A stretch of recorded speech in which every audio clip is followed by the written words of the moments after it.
Today we'll be installing Kivy and running a GUI application with it. This might not be the fastest tutorial, but it will be up to date and efficient. I'll be using Git Bash with experimental pseudo-console support. Let's start with a fresh VM of Kivy. Okay, activate it and pip list. Pip install Kivy is all we need to try. We get an error.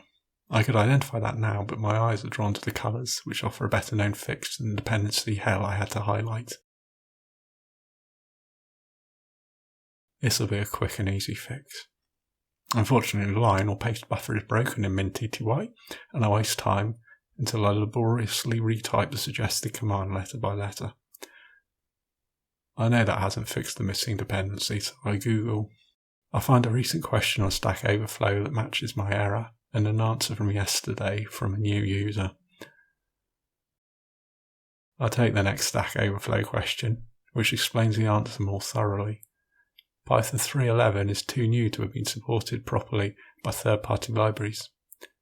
Kivy does not have a wheel for Python 3 whatever. I'll put this to the test with my new venv. Python 3.11 isn't going to work with Kivy today. I find the latest 3.10 and install it for all users. I install the minimum I can get away with, Python and pip. I never work with GUIs normally, so I never take tcl_tk, which Tkinter needs. Let's hope Kivy is different. For all users. For all users again. Precompile standard libraries. Okay, since you asked. None of the debugging junk, and definitely not adding it to path. Fast forward installation. Notice the path length limits. Close out the bash. I was going to cat out the export to edit, but I don't like the potential path conflicts I see, so I edit bash rc instead and restart bash. The correct Python is on the path now, so I use it to create the new venv. Activate, list, and install Kivy. No problems now. Wasn't even a huge install size. Who'll get used to this? Risk the pip update again to keep the text boring and grey.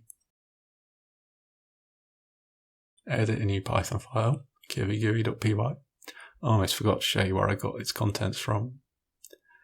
There's the basics page. Copy, paste, cat to verify. Observing that comment about versions, I check mine. Perfect. Clear the screen, run script.